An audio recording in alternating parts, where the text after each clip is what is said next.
Okay, so I think we've begun. Rachel, could you share the slides, please?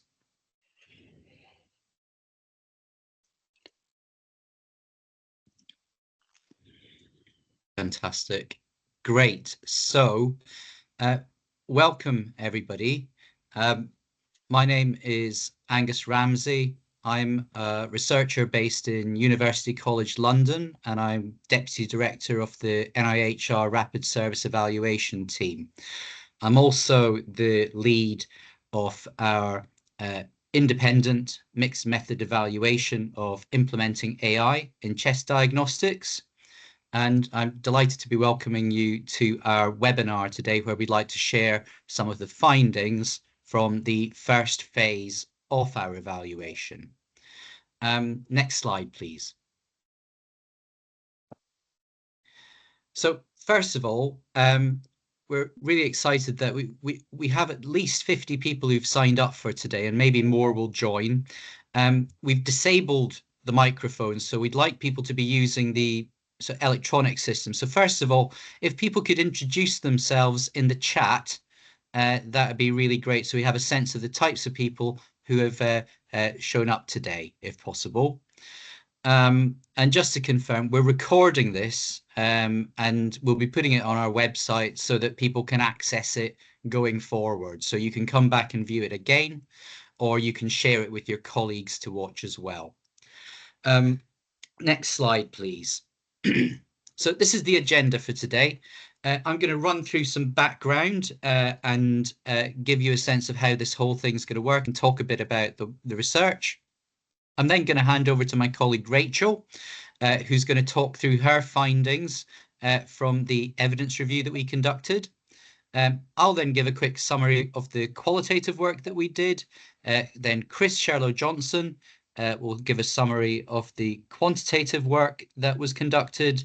My colleague Kevin will present the health economics work stream, and then it'll be back to me for some broad lessons and conclusions from the work and how we're going forward with things. And we'd like to have a discussion with you towards the end about how we continue to work with stakeholders like yourselves over the course of the rest of our evaluation. Next slide, please. So in terms of today, we're going to be sharing some emerging findings from phase one. We'll have opportunities to discuss any questions you have about these sections after each of these summaries. Want to emphasize, there are no silly questions. Please ask anything you really want to that would help you understand things better. It's important, we think, that we respect other different people's different perspectives on things. So do please respect what people raise. And yeah, if anything's unclear, please do raise any questions. And for any questions, we would like to use, there's two functions. There's a chat, but you'll also see that there's a Q&A button in the bar. And we'd like you to use the Q&A button for raising any questions that you might have about the work that we're presenting. And just to confirm, we'll be trying to respond to these questions over the course of the webinar. But if we run out of time, or we don't have the chance to do so, or if we need to go back and get additional information, we will be able to get back to you following the meeting, and we'll share a summary of our responses to your questions. Next slide, please. So in terms of the background to our evaluation, there's past research that suggests that AI in the context of chest diagnostics may support accurate and speedier diagnoses with the potential to reduce workforce pressure and the costs of services overall. But there's very little evidence on real-world implementation, so the use of AI in clinical practice. And there are major gaps around how people experience this, their effectiveness, and the cost and resource uses involved with these. A About a year and a half ago, in June 2023, NHS England launched the AIDF, the Artificial Intelligence Diagnostic Fund, which was piloting AI in chest diagnostics in 66 NHS trusts across, I think, 12 networks, imaging networks across the NHS in England. This released £21 million in funds to support the work. And was conducted through network-led procurement. So the imaging networks led the procurement processes, and then local sites implemented the AI over time. Something we want to emphasize is that the AI was only designed to use as decision support. Ultimately, clinicians were always making the final decisions on care. Also, should just note the main aims of the programme in the short term to increase the efficiency of diagnostic services and the effectiveness, and to reduce backlogs, and in longer term to improve diagnostic services overall, reduce waiting times, and reduce burden on clinicians. Next slide, please. Our overall aims were to look at procurement and deployment and early implementation of AI for chest diagnostics as applied to either X-ray or CT scans, to look at factors that were influencing how these processes were carried out and why, and to identify ways in which future longer-term evaluations might be conducted. So we're presenting findings from our first phase of the evaluation, which was conducted over a year and concluded in November 2024. And we're now working on phase 2, which has been heavily informed by the learning from that work. And our current phase will be ending at the end of this year. Something we want to emphasize is that we are not evaluating the relative accuracy and effectiveness of different AI tools. Evaluation team chest diagnostics. Someone seems to have their microphone on. Could you please switch that off? Thank you. Next slide. So we're on to our research questions. So we had 6 research questions. First one, finding out how we can evaluate patient and public perceptions and experiences, how services can best measure the impact of deploying AI in terms of patient care and the clinical pathway, to look at the key resource and cost components of deploying AI, to find out how AI tools for chest diagnostics were procured, deployed and implemented, both in terms of imaging networks and at trust level, to look at the factors that influenced procurement, deployment and implementation, also considering factors such as local context and implications for equity, diversity and inclusion, and to consider, could you go back please? And to look at what stakeholder experiences, including staff and AI suppliers, were of the processes around implementing AI. Next slide, please. So I'm going to hand over to my colleague Rachel, who's going to be taking you through the findings from her evidence review. Hey everyone, nice to meet you. I'm Rachel Lawrence. I'm one of the qualitative researchers on the RSET team. And as part of this project, we wanted to look at what the existing evidence already showed in relation to this topic. So we conducted a rapid systematic scoping review, looking already at what the data shows about using AI for diagnostics in radiology. And one of the things we were looking at was what methods were already used to evaluate AI diagnostic tools.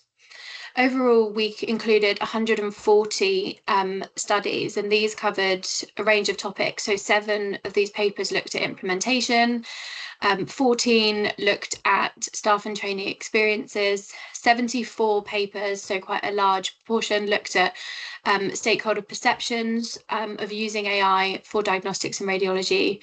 53 looked at quantitative effectiveness, and 6 also looked at cost effectiveness. And it's important to note here as well that two papers covered cost and the quantitative effectiveness, and 5 also looked across topics, so across implementation, across experiences and perceptions. So we found that a wide range of methods were used to evaluate AI diagnostic tools. All of the implementation studies use qualitative designs, so quite commonly was case studies, but also interviews and documentary analysis.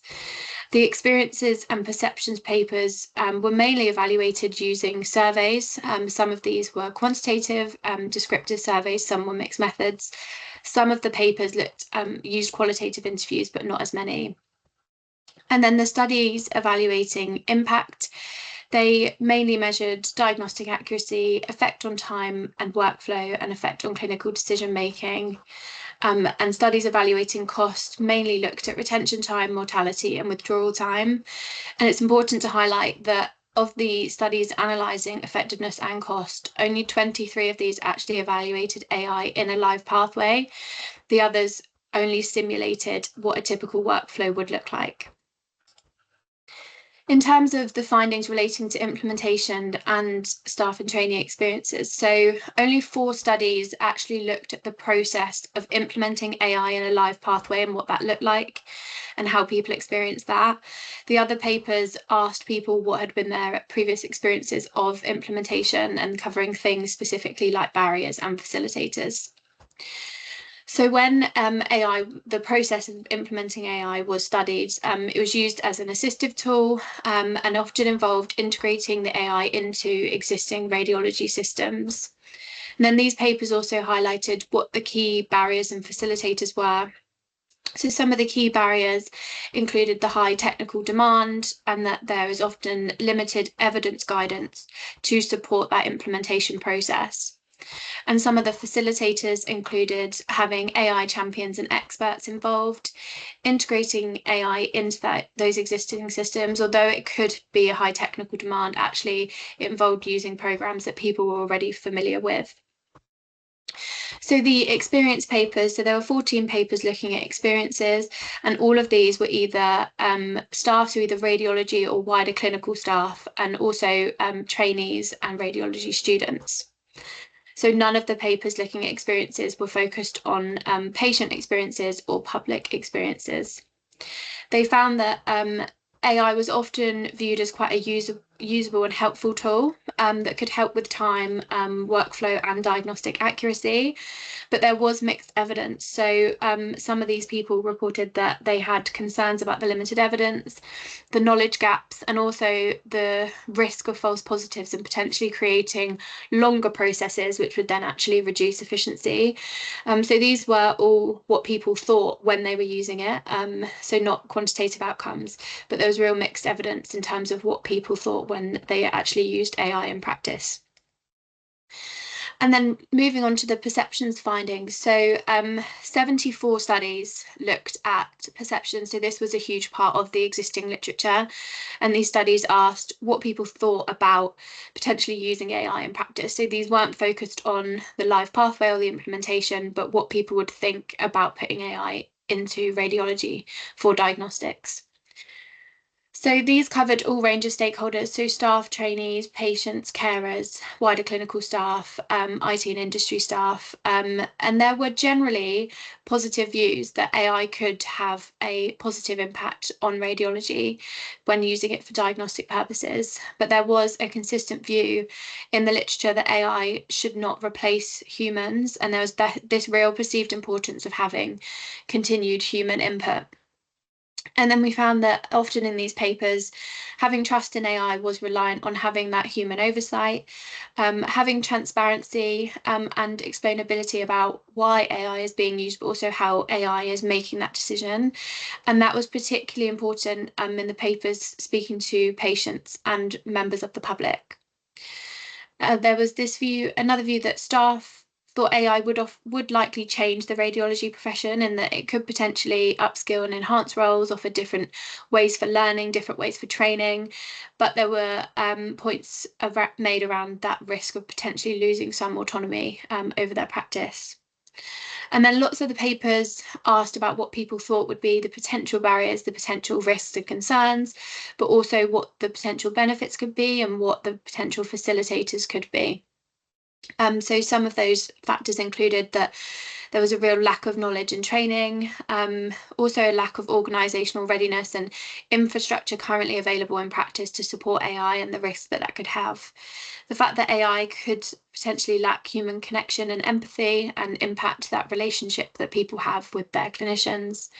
The importance of transparency again, and how AI makes decisions was important, as well as having expert leadership, because there was this real emphasis on that people wanted to learn more about AI, even though there currently wasn't that much knowledge. So looking at the fact that people want to learn more and how people can build on that.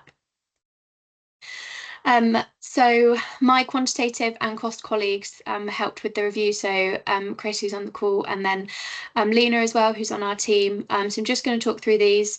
I'm not a quantitative researcher, but Chris is here to pick up any, and Kevin as well from the cost side, to pick up any questions. But in terms of the quantitative evidence, in the literature, there were improvements in diagnostic accuracy and reductions in interpretation times. But these improvements in workflow efficiency were variable and influenced by the specific technology that was being used and the condition. So although our review was focused, our wider evaluation is focused on chest, we took a broad approach to this review to really look at the evidence. So we included a wide range of conditions within radiology, and the evidence in terms of workflow efficiency was influenced by that.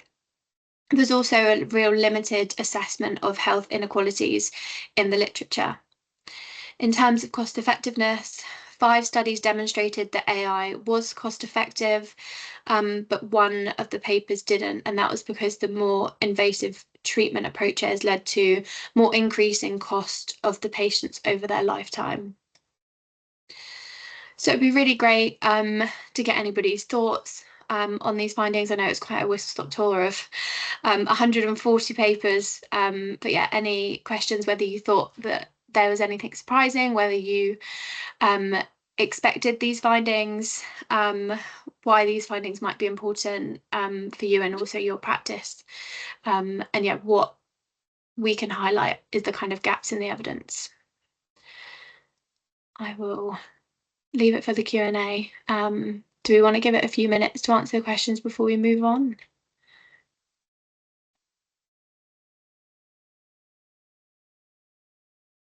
I think given that there aren't any questions yet, it might make sense for us to proceed with the next presentation and then address further questions as they arise, unless anything's come up just now. No, that sounds good. I can monitor the chat or the Q&A. Excellent. Yeah. Fantastic. Thank you. Okay, so thanks very much for that, Rachel. Really interesting reflections on the evidence. And now we're going to run through the findings from the mixed methods empirical study that we were running over the last few months up to November of last year. So we were looking at a whole range of services. We studied most of the networks that were participating in AIDF, and we also managed to conduct some interviews and observations within some of the trusts that were preparing to deploy AI. So it's important to get the sense that we were looking not just at the sort of network oversight and management of the procurement and deployment. We were also trying to dig into experiences within services. So some broad findings from the qualitative work that we conducted in terms of the aims of the AI that were being AI tools that were being implemented. We saw that it was that it varied in terms of the modality in which it was being used. So the majority were being used in X-ray. In one case, it was being used to support CT scans, interpretation of CT scans. There are multiple functions. While there was a prioritization of lung cancer in the original program, in practice, the AI was being identified as useful for a whole range of things. So not just lung cancer, but other diseases such as TB, conditions like sepsis, also spotting misplacement of nasogastric tubes and chest fractures. an important function that we came across was the prioritization of critical cases. So basically bringing scans that looked like they might be urgent to the front of the queue for assessment by human assessors. And we talked about, the potential, whether there were potential downsides. The people we spoke with felt that there was probably a minimal impact of pushing people back in the queue, generally, because people were still broadly being seen well within the recommended time scales. It was just that the people who really needed to be seen quickly were being seen sooner. Also saw the potential to act as a sort of second reader, though that wasn't activated in any of the services that we'd been looking at the time. And there were basically, given all of these variations, we realized that there were many decisions for local systems to make, basically tailoring the tool and its use to their own priorities and their context. And we saw this in terms of how services were, how the tools were being set up, and also in terms of which suppliers were being selected. Next slide, please. So this slide basically summarizes the overall patient pathway going through chest diagnostics and where AI sat in that process.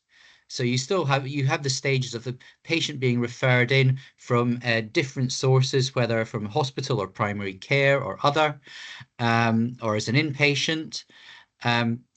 Scans being taken of these patients and transferred to the local imaging systems and patient information systems.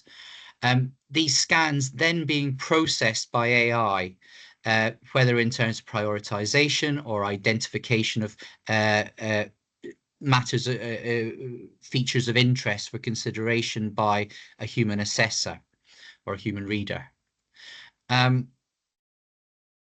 Following that decision making, there would be an assessment of the feedback from the AI to see whether the reviewer agrees or not with it. Then following local procedures to deal with any such discrepancies.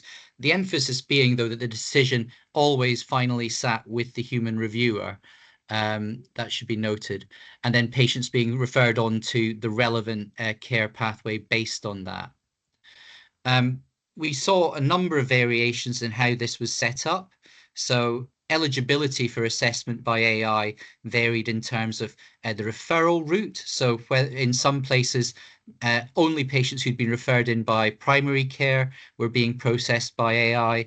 Others were looking at patients in outpatients, scans from outpatients. Another eligibility criterion was the age group, so different age groups were prioritized or processed. We also found locally that there were variations in who was reviewing these scans once they'd been processed with AI. So in some cases, purely radiologists, sometimes radiographers and radiologists.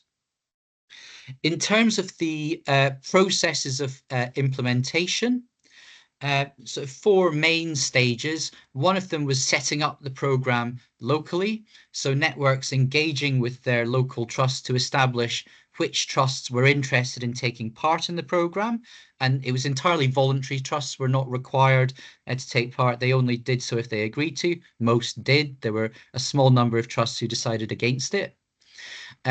Networks also engaged a lot with local staff to basically set up panels of experts reflecting the local network organizations to support the procurement process that followed.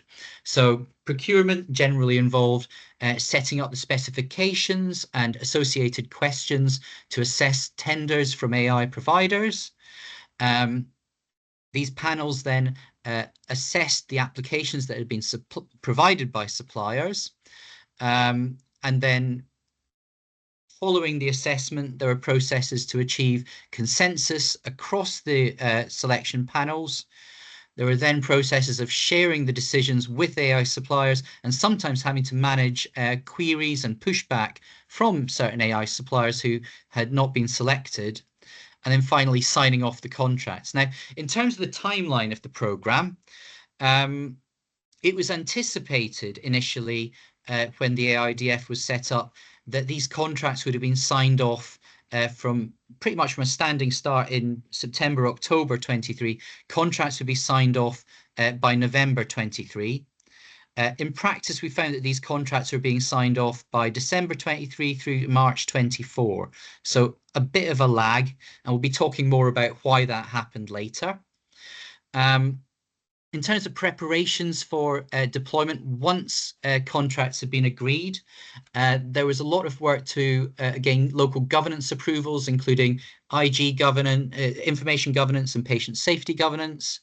There was a lot of work of integrating the AI tool so it worked with local information systems. So the radiology information system, RIS, and the picture archiving system, PACS. These varied from hospital to hospital. So hospitals use different information systems quite commonly and different combinations of these. And in each case, the tool had to be tailored to these. Another important element of preparation for deployment was training staff. So including things like setting up, we commonly saw services selecting a small number of super users who would be the first people to be trained up in using the AI tool, who would then cascade this knowledge to the wider team across the service. Again, in terms of timeline, it was anticipated or hoped that AI would be deployed into services from round about by the end of 2023. In practice, deployment was beginning from January 2024 onwards. And in terms of actually getting things into practice, we saw that there were various tasks involved with this, including in many places a period of sort of shadow mode, as it was called. So running the tools, but not necessarily using it to support clinical decision making, but rather to sort of trial how it was working alongside ordinary practice. We saw this process of phased implementation that I referred to before moving into live implementation of the tool in the trust. And yeah, the timeline there was that hopefully services were going to be doing this from December 23 onwards. In practice, this began in April 24. And as of the end of data collection for this phase of the project, 24 out of 66 trusts had deployed AI in clinical practice in November 2024. So quite a bit further down the road. And we can talk more about that in the next few slides. Can we move on, please? Okay, a couple of really important considerations for us, kind of flowing to an extent from the literature that Rachel was presenting, but also broader principles around any sort of innovation related to the implications for equity, diversity and inclusion, and issues around engagement and communication with patients and their carers. So EDI was seen as really important by several of the networks we spoke with. It was seen as fitting with wider service strategies to address local inequalities in health and deprivation. And AI was seen as a way to potentially address these. EDI was a section in many, in fact, I think all of the specification procurement processes that we saw. But when we spoke with people who'd been involved with the selection process, they said it had rarely been something that was a differentiating factor when making the selection. We also saw in our discussions with local services quite variable consideration of how AI could be used across different groups or to address inequalities. In terms of thinking about communicating with patients, we managed to get information from 8 networks on this, and we saw a real variation in approaches and uncertainty in many cases, as it wasn't necessarily something that they were considering right then. The big focus when we were collecting data was still thinking around obtaining governance permissions and integration of the tool. So they were still working through a lot of their decision making. But one network had indicated that they were going to be encouraging direct communication with patients. Others were more reactive, so giving information if requested by patients. Some quite passive approaches, such as having posters in and leaflets to advise people that AI was being used. Another approach was using general hospital communications and media engagement. And we actually found two networks that weren't really planning to inform patients at all, which, in terms of how the rules around communication of innovations of this kind, that kind of sits within the recommendations. This is basically something that forms part of a diagnostic process, and it doesn't require things like informed consent for it to be gone through. Okay, next slide, please. So just some of the major lessons that we took from the processes of procurement. So one is that repeatedly we heard from network and staff and services the importance of having dedicated procurement expertise to support those quite complex processes. We found that networks were central to leading procurement, both in terms of developing the panel and driving forward the procurement process. We found that more established networks with better connections across the services within their network were in a better position to do some of that engagement work, knowing which people to speak with, knowing which groups to engage with. We found that a so-called community of practice evolved over the course of the procurement process and maintained right through the programme. So basically, the national team were bringing together local imaging networks to discuss progress, and we saw a lot of shared learning and advice coming from more expert networks to less experienced networks, but also generally raising questions and concerns to create a shared set of learning around challenges that were emerging as procurement and deployment proceeded.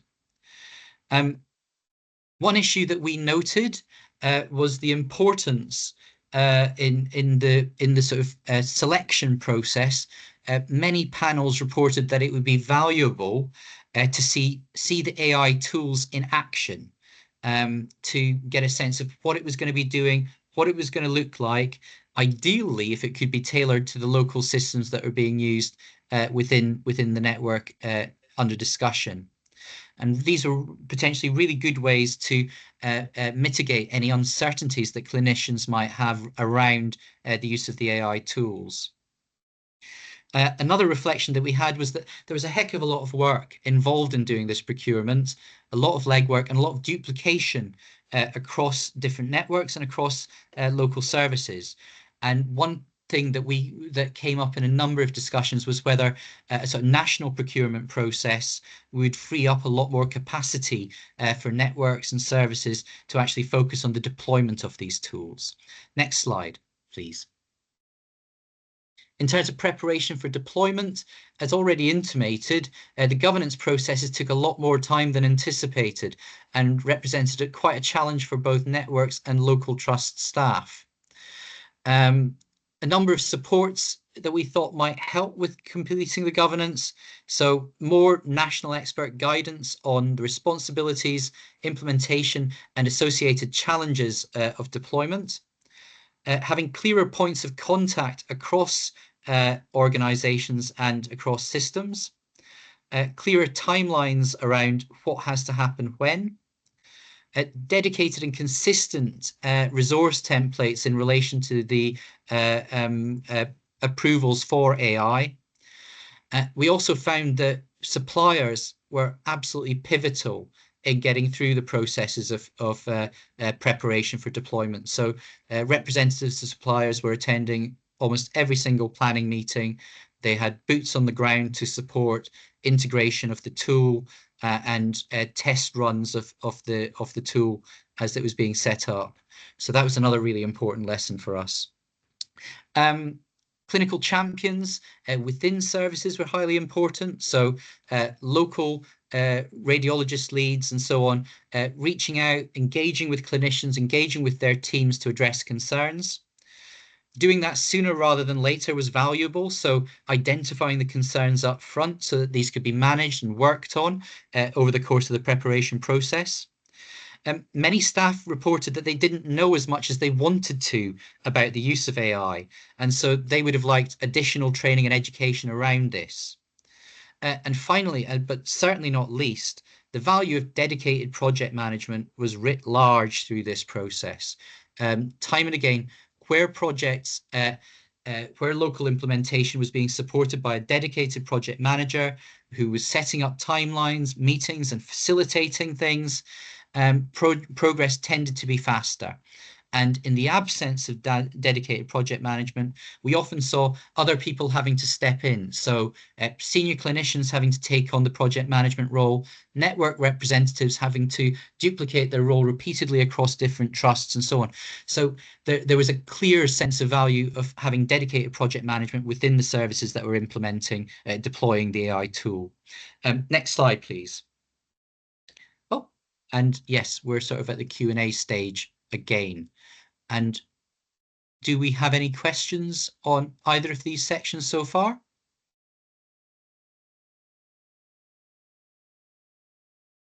Okay, well, that's fine. I mean, it's quite a lot to digest. And so if people want to raise questions over the rest of this session, please do so.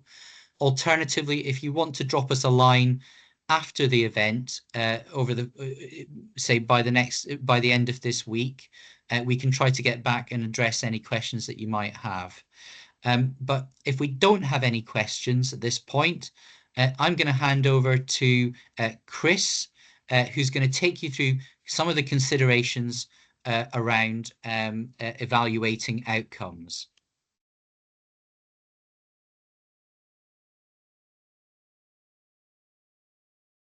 Can we have the next slide, please? Thank you. Yes, I'm Chris Johnson. I'm a senior fellow at the Nuffield Trust, and I've been leading the quantitative part of this evaluation. So the main question for us in this part of the study is really how can services best measure the impact of the AI deployment on patients and on the clinical pathway. And we're really looking at things like, rather than evaluating what the impact is, which of course these are quite early stages to do that, and that's very much a phase 2 part of this. In phase 1, we're more concerned about looking at what data would be available and identify any related problems or complications that could affect evaluation as such. So having spoken to a number of people, been present on a number of interviews, and from other sources of information, we've identified the various sources of information that can be used. Some of these, if people are the call of working in radiology departments, of course, probably not much surprise. Of course, one of the key sources of information would be the local radiology data sets with either the RIS and the PACS systems, giving the source of information on various process measures, the sort of what the patients coming into having x-rays, and the first turnaround times and sort of their process through the pathway to a certain extent. Some trusts will have linked data that goes all the way from the pathway from testing to the treatment, and I'll come on to some of the problems around some of that just a bit later. AI suppliers also collecting data for their post-market surveillance. So they're looking at things, particularly looking at things around safety, AI performance. Is it performing as they would hope and expect? And how does it compare to the performance in their sort of that they've done in their trials? And then there's also, from a national perspective, we've been looking at looking across national data sets. So we've got things like hospital administrative data, and looking at the value of looking at some of the outpatient data that's reported there, and also looking at, of course, the diagnostic imaging database, which has valuable information across all trusts in the country, looking at things like turnaround times and other sources of information. So really, there are a number of considerations that are coming out of this, and sort of concerns and issues that really would affect ongoing evaluation. Some of these can be addressed, some of these are very difficult to address. But I'll go through a number of these in turn. One of the main things is around the availability of data and its level of granularity and whether it could be linked to other data sources. There's particular concerns that came out because various trusts were trying to produce ongoing evidence for NHS England for their benefits metrics, and identified a number of areas where there was difficulty in collecting various bits of information. One bits of information that particularly was difficult was getting information across the pathway from linking the data on particular X-ray results across through to eventual cancer diagnoses, that requiring linkage of different systems. And it was in many trusts it was quite difficult to get to do, and quite a lot of work was needing to be done to actually establish that. Some RIS systems rely on some key information being put into free text fields, which always makes it very difficult to evaluate unless you've got some sort of sophisticated text searching program involved, which would help to do that, pick those things out. There's various considerations about whether these systems actually have a sufficient degree of granularity. So here we're talking about what information other information it records about the patients, various things like ethnicity, for example, other comorbid conditions, and even perhaps in some situations where the patients have been referred from. Other considerations are around looking at what's actually being implemented different sites. We find that AI it's not a case of just slotting the AI into an existing system or existing process. A lot of organizations were at the same time changing the processes of actually how the department was operating at the same time. So, for example, the question about which members of staff were responsible for reading the images, changes in that. Some trusts one network in particular has been putting money into putting more resources into reading the images, getting more staff involved with that, so that if they're using the AI as a prioritization tool, then it doesn't adversely affect those who are lower down the priority list. So there are various changes going on at the same time once the AI is gained. So it's when you're actually evaluating these things, it's difficult to actually isolate the impact of the AI from the other interventions that are going on at the same time. And often these interventions are also going on to reduce the ongoing backlogs as well. So there are things going on that already been happening to try and reduce the backlogs in these things as well. The different sites are doing different things, and they're coming from different places as well. So if you're looking at what the impact of a particular thing implementation in a different site, then you have to understand where that site has actually come from, and how the one site's intervention is actually different to another site, and this could affect how generalizable the findings are. So if you find that you've got a particular result in one site, but is that something that's going to happen in another site where they're doing something slightly different? And another challenge is around establishing comparators. So it's a lot of some sites are looking at things like, well, how has it changed from where things are before? But that doesn't really help when you've got other things going on at the same time, which have also been introduced as well. So often it can be a better case to actually look and see whether there are what's happening in other sites. So in terms of being able to sort of address some of these considerations, there's quite a number of these things could be. I think when it comes to availability of data, that's really a long-term something that can't be fixed very quickly. I think there's long-term iteration has lots of implications for how these systems develop, whether you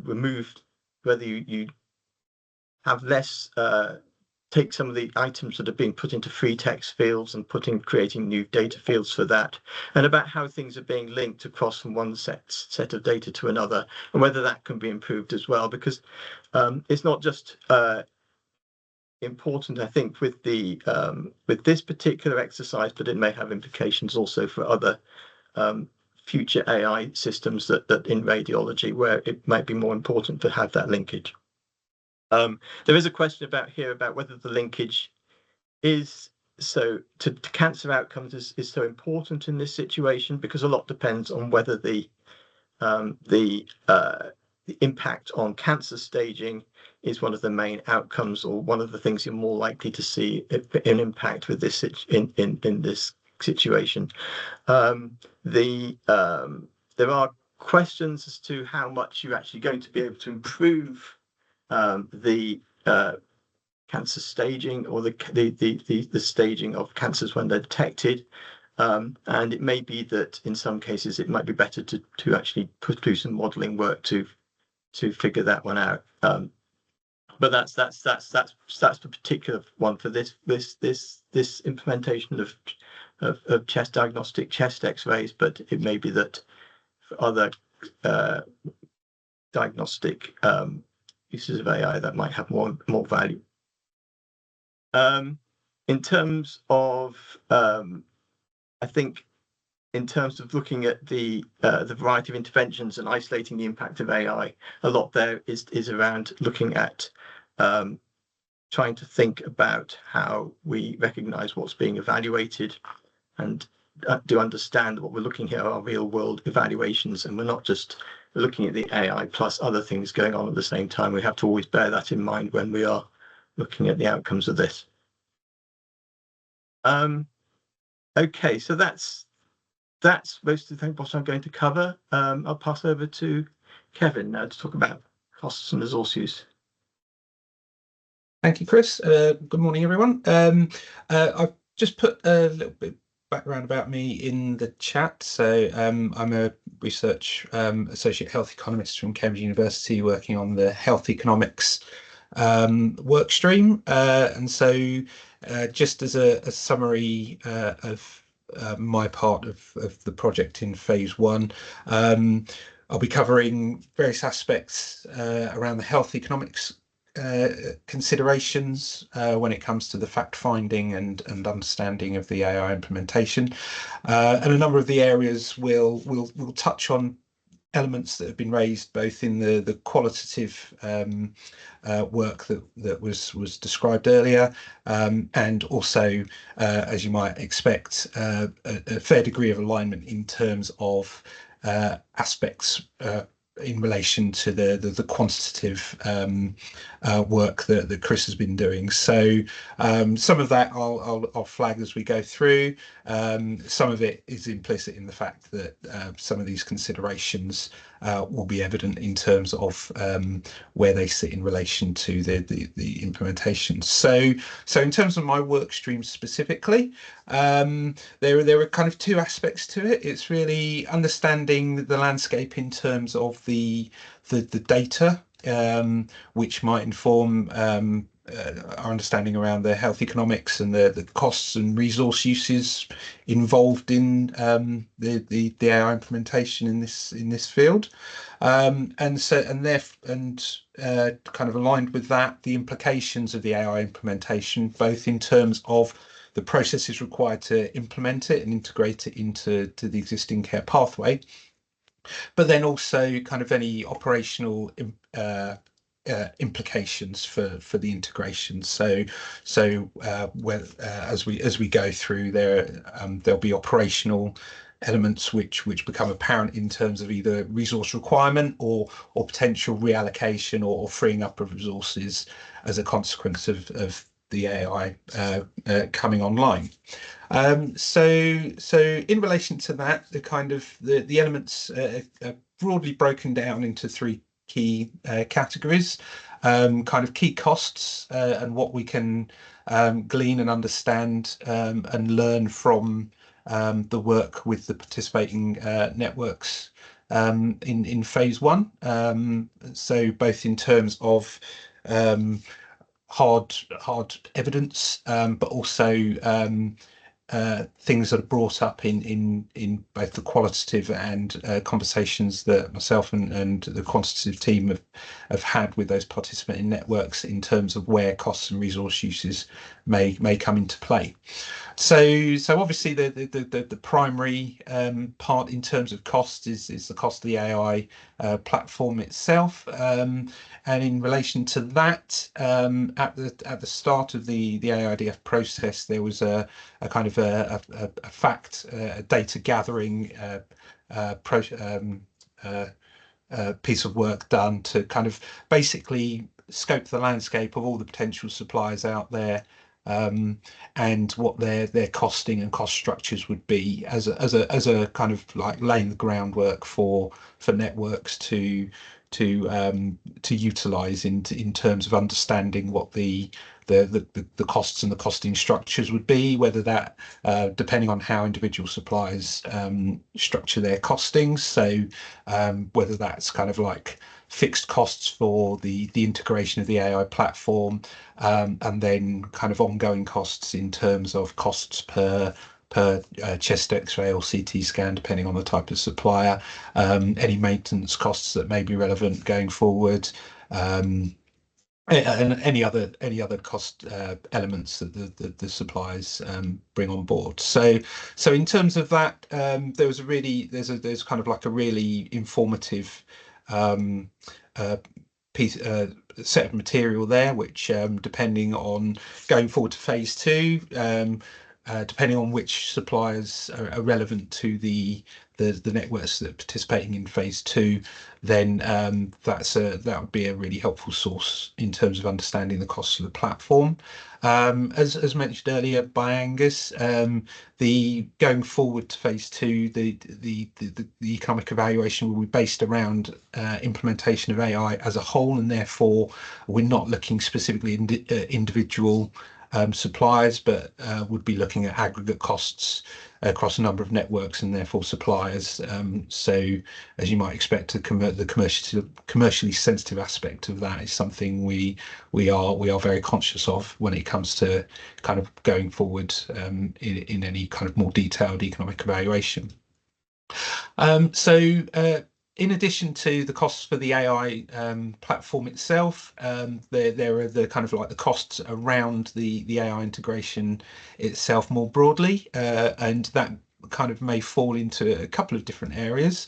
So one would be the kind of, I suppose, the physical integration. So if particular networks required additional IT infrastructure to be able to integrate their platforms. To date, it seems like things fitted in reasonably well. The suppliers were quite happy with how they were able to integrate their platforms into existing IT systems, and there didn't seem to, or they weren't aware of any particular issues in terms of requirements for large degrees of or kind of significant upgrade costs or additional infrastructure there. Other costs may be around how IT support for the networks was, or individual trusts was set. So whether that was an in-house IT support which came within budget, or whether there were kind of outsourced IT, and that had implications also in terms of the implementation process in terms of the times to integration. Suppliers found that working with outsourced IT providers brought its own challenges in the process of implementation there. So when it came to implications for the service itself, and changes to potential, a couple of elements there in terms of the potential for changes to the service and the implications around that, but also other kind of wider aspects of implementation. So as Angus mentioned, project which would fall under, I suppose, a kind of opportunity costs in relation to the time and resources for performing specific tasks relative to the implementation. So, as Angus mentioned, project management, and whether you had a dedicated project management resource that sites could rely on, or whether they were having to resource that through non-specialist project managers who would then have to utilize their time where they which may take them away from their day-to-day responsibilities. The establishment of kind of auditing and performance management systems, the kind of like the clinical governance set up. So depending on the resources that are available for governance, and then for establishing auditing, obviously that requires, or that would have an opportunity cost in terms of the time and staff involved in establishing those. And then also the kind of the implications in terms of potential service change and the infrastructure required for that. So possible changes in kind of ways of working. So the one I flagged on the slide there is reporting from home, which when it comes to establishing the infrastructure to integrate the AI functionality into any reporting from home IT any IT infrastructure that would be required there. So or even for the fact of IT being able to facilitate that where it's not previously in place would be something which would require kind of resources to kind of establish, and then you may also see kind of ongoing resource use and costs around that, but then you may also identify benefits in that process being able to kind of be put in place. Cost and resource uses around staffing capacity. So a number of areas sites discussed the potential for kind of the ability, kind of the staff numbers required, and the type of staff, particularly around reporting clinicians. So there was discussion around whether the ability to move from two reporting clinicians through down to one with support of the AI, obviously with that human oversight and final decision making in place. The potential for being able to switch for reporting certain categories of cases from radiologists to radiographers, in terms of a switch of resource and the change in costs and resources required for that.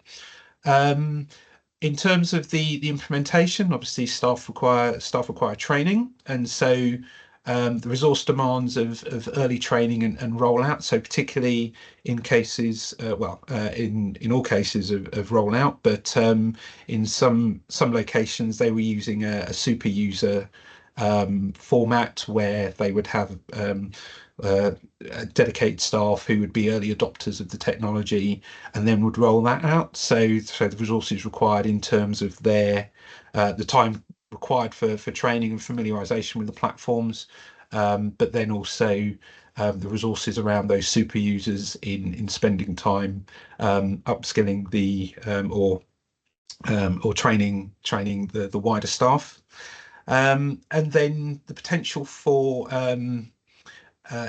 kind of role changes based on the changes that the AI might implement. So the potential for, say, same-day reporting, and the training required for members of staff who previously wouldn't necessarily be involved with that, but then would potentially have that responsibility going forward in terms of reporting more directly to patients for same-day reporting and referral onto the next stage of the care pathway. Another aspect in terms of change of responsibilities potentially could come in terms of the data extraction for service performance. So either in setting up performance monitoring dashboards, or monitoring and reporting on the service performance on an ongoing basis. In terms of changes to productivity that AI may enable, you've got potential efficiencies in terms of automation of processes. So that may be report generation, which obviously would be signed off by a clinician ultimately, but in terms of standardizing and automating that report processing, generation process. Prioritization process in terms of the efficiencies that were discussed earlier, in terms of kind of improving the ability to flag cases that require urgent review, and the ability to improve the workflow to clear backlogs, and the potential for same-day reporting. So in relation to both patients and the department, in being able to refer patients on to the next stage of the care pathway promptly and potentially even on the same day. So negating the need for patients to come in at a separate point in time. Obviously, there are the elements around how that reporting and referral process is handled differently from as it might currently be done. So in terms of understanding potential time saving, so the ability to process or kind of cases quicker, we'll be looking to understand how that may come through in terms of surveys or aggregate reports around that, and routine service performance metrics that will be gathered or that may be in place in different locations.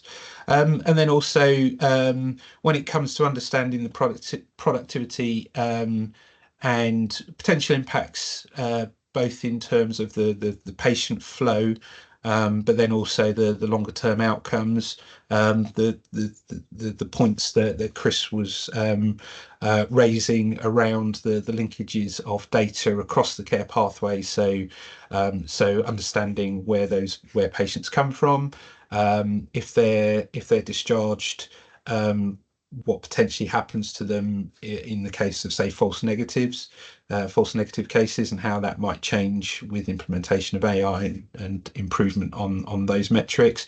But then also understanding the longer term outcomes for patients requires us to be able to link what happens in the kind of the diagnostic imaging part of the care pathway to the longer term outcomes of the patients. So those are the kind of like the key aspects around how we can firstly map out the landscape in terms of what data is out there and what the key areas might be, and some of the understanding what some of the implications for AI might be from our work with phase 1, and then moving forward to phase 2, that'll be a case of hopefully putting a number of these pieces together and understanding where the gaps are and how we need to fill them. So hopefully that's given you a good understanding of the kind of the process for phase 1. Yeah, any questions you have in and around that, or anything you feel that may be relevant for your practice in particular, would be great. We'll be very pleased to hear them. So thank you, and I shall just hand you over for the next.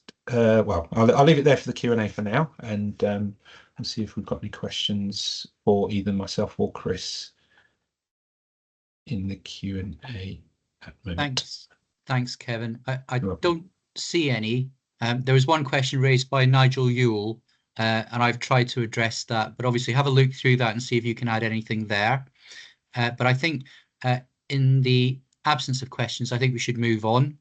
to the next sessions. This is basically bringing together the overall lessons from our evaluation so far. So bringing together the learning from the rapid evidence review led by Rachel, and the empirical work, the qualitative, quantitative, and health economic work that the team has been conducting. So first lesson, I think something that's been coming through right the way through the story is the need to plan in sufficient time to allow for procurement, preparation, and deployment. And alongside that, potentially, or the alternative, to build in sufficient capacity to enable these processes to be done faster. However, given some of our experiences of context, the extent to which things could be done faster will always be somewhat limited, given certain immovable timelines, such as frequency of governance meetings and so on. There can also be some trade-offs in the decision. There are choices to be made. So sometimes to, for example, implement a platform that will facilitate future plug and play of A&I tools might take quite a lot longer to conduct the initial implementation processes in terms of getting agreements and more complex integration processes. Another really important message that came from the work was the need for ongoing stakeholder engagement, which began as early as possible. In terms of stakeholders, we would say that covers national leadership, local network leadership and representatives, hospital staff, including IT experts, not just clinicians, AI suppliers, and if there are sort of people doing local evaluation work, having them involved in the discussion as early as possible is important too. And underlying that is, having clear communication from the start and finding processes to work together, whether these be meetings, electronic communications, and so on, is also vital. Sufficient resourcing is essential to support the processes of procurement and deployment. Key examples include having dedicated project management, as we discussed in a couple of the sections here, ensuring there's sufficient time for clinicians to engage, recognizing that time that's taken away could have implications for their clinical activity, and therefore making sure that the activities around this are planned in so that there aren't implications for clinical practice is ideal. And ensuring there's sufficient capacity to support evaluation activity. So, for example, the work the lessons that Chris and Kevin presented on the sort of opportunity costs around capturing data to support audit and evaluation of impacts of introducing AI. We found that having a structure like an imaging network to support the processes was really important.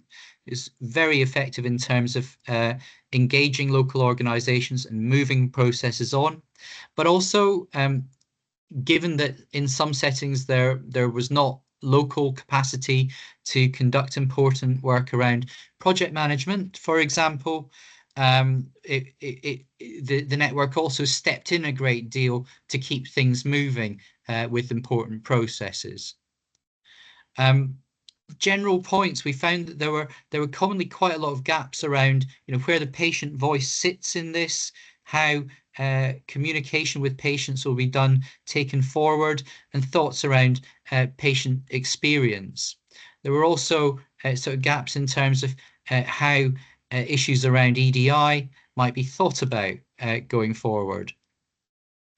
And finally, there are a number of gaps in terms of the evidence that we have at the moment around implementation of tools of this kind.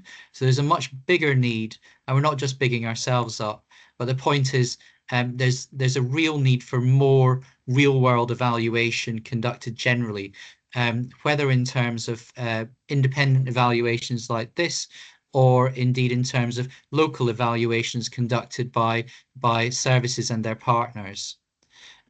Strong need for more data infrastructure and capacity around that to support further evaluation in depth, and greater consideration of plans to evaluate up front when setting up an implementation of this kind. Next slide, please. So there were a number of limitations to our work. So as discussed, it took quite a bit of time to get tools deployed. So by the end of our project, I think 24 trusts were using AI in practice. But obviously we'd finished data collection a little while before that. And so it was challenging for us to evaluate, full deployment and implementation of AI tools. We were able to look in depth at preparation, but not so much at how things were working in practice. We also, another really important limitation was that in this evaluation, we weren't able to speak to patients, carers, and staff from the wider system. So we were focusing on a small number of staff operating within hospitals and the networks that we were studying. To emphasize, we interviewed over 50 people. We conducted a similar number of observations. We reviewed hundreds of documents, but there were these important gaps, and these sort of resulted from the limited time frame in which the rapid evaluation had to be conducted. Next slide, please. So a number of sort of recommendations around, what we're aiming to look at in our sort of phase 2 of our evaluation.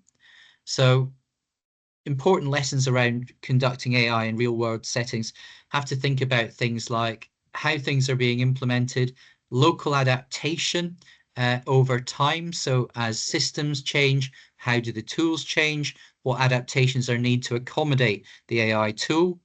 And looking at factors influencing ongoing sustainability of AI tools in a clinical setting.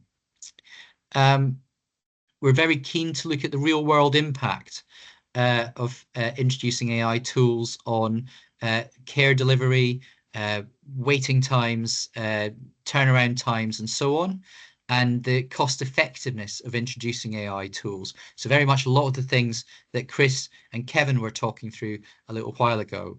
And finally, really important to understand patient and carers' experiences and priorities in relation to care that is facilitated by artificial intelligence. So we'll be addressing these in phase 2 of our RSET evaluation. We've now got, we're currently going through getting the ethical approvals for that study, and we will be finishing that by the end of the year. Next slide, please. Oh, new posts. So Wayne has asked, can we get some user feedback?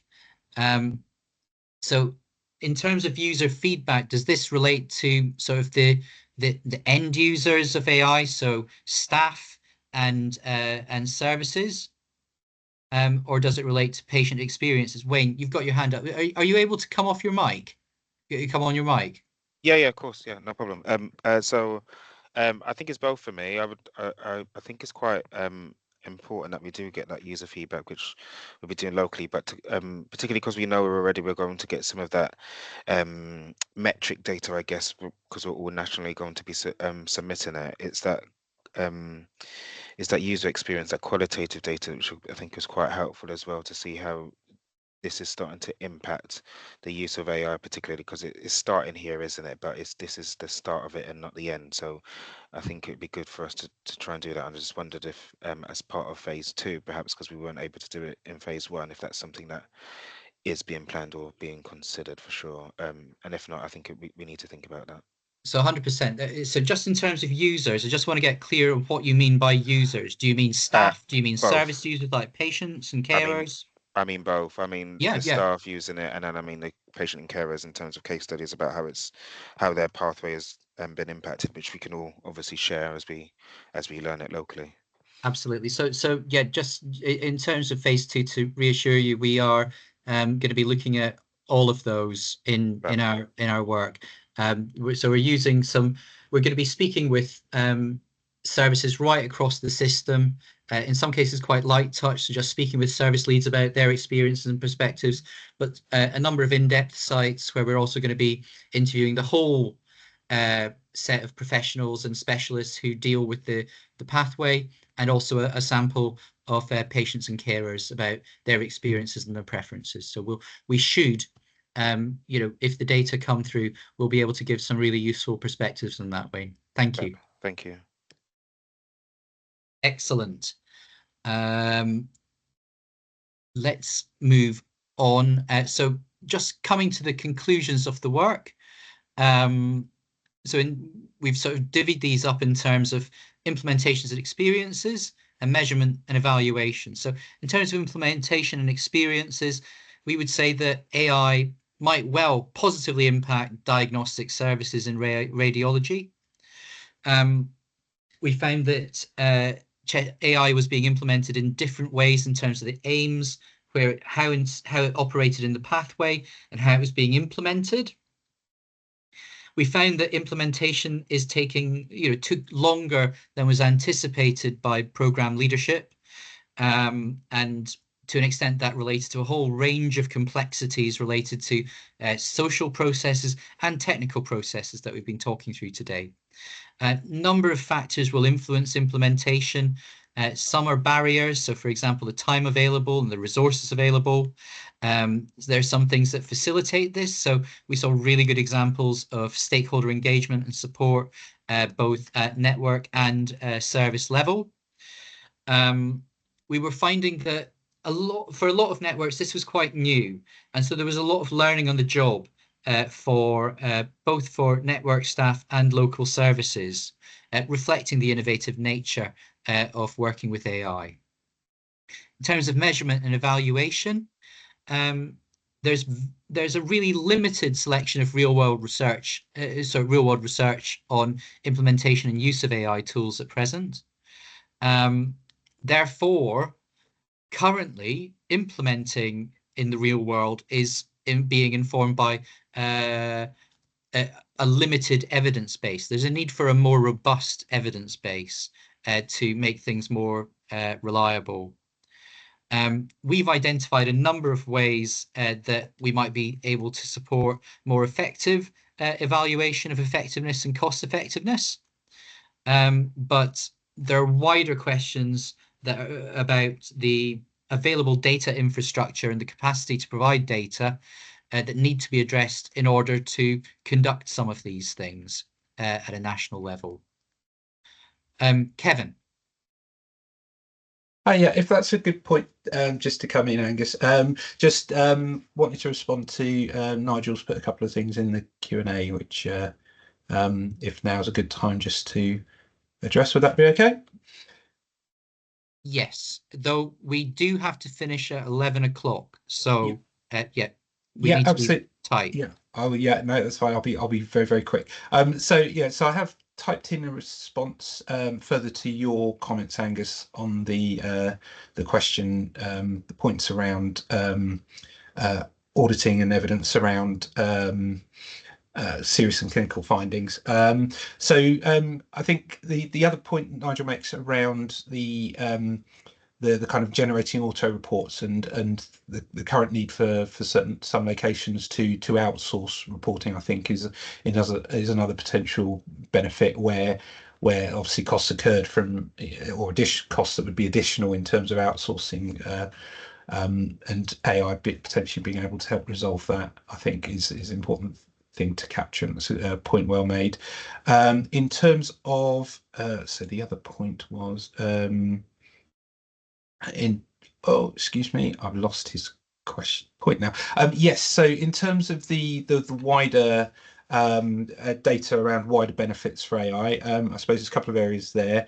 One is as it relates to in terms of benefits to the service and to patients. One of the things I didn't touch on here necessarily, but that we would be looking to incorporate, given sufficient evidence, would be potential benefits to patients or for avoidance of say false negatives, so quality of life impact from a false negative result and subsequently being recalled because or the implications to in terms of outcomes for a patient who receives a false negative but then presents with a more advanced form of cancer within a relatively short period of time. So that's certainly something we'd look to capture and cover in the kind of the modelling going forward. So yeah, I just wanted to respond to that in terms of that's definitely something we're looking to cover as best we can. Fantastic. Thanks so much, Kevin. That was really helpful and really clear. Also, I noticed that I missed a question from Wayne, and I hope I've addressed it in text. So just in terms of the final part of this discussion, as I've mentioned, we've got phase 2 in the process of beginning, and we're going to be delivering findings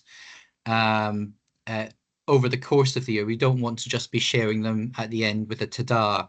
We want to be sharing formative feedback that is hopefully useful to services that are still in the processes of implementation and learning.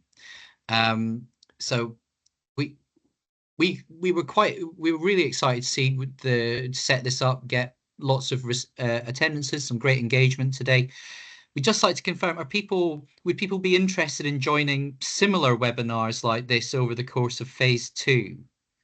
I don't know if people are listening or able to sort of give a thumbs up or anything or a comment.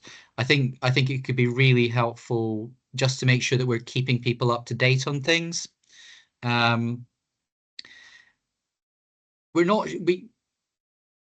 We sort of engage with local it's really great to see all these thumbs. So we will continue to set these things up.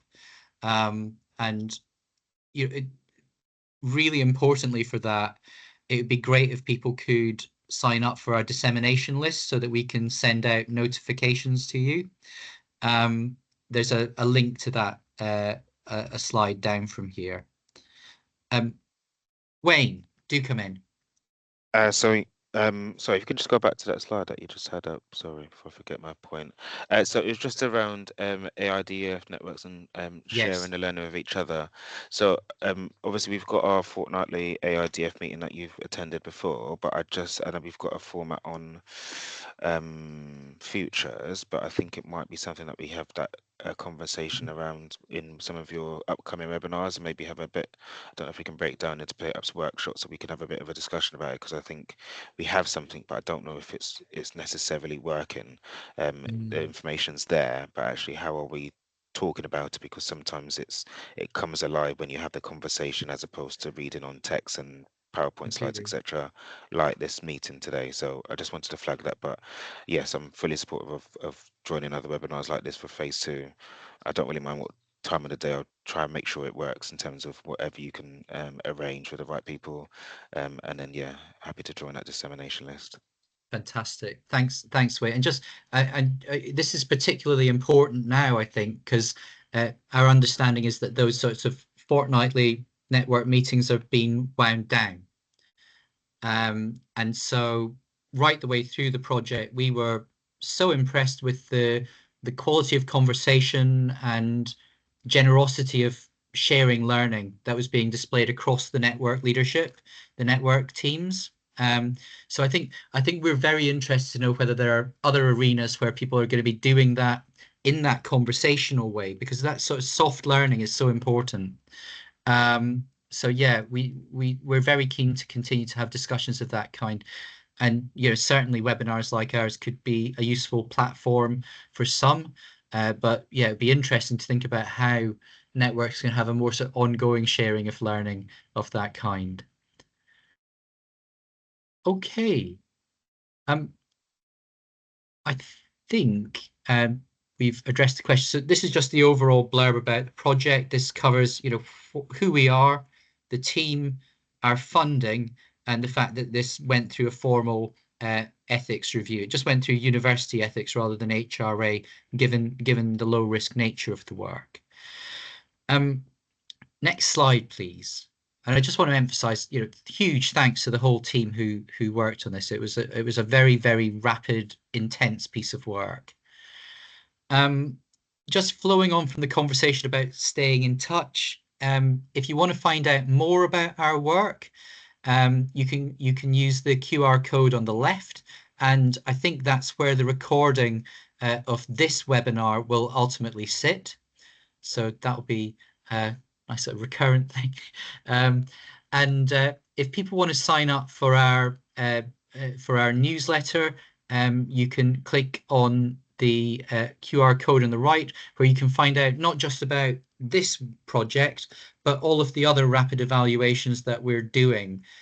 Generally, they are, given the nature of the rapid work, they tend to be focusing on something of a, a hot topic where people want rapid learning. So you might be interested to look in on that as well.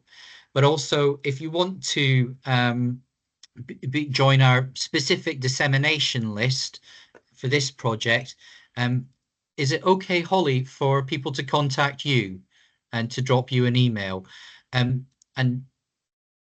Yeah, that's fine. I've added my email into the chat just in case anyone's not got it.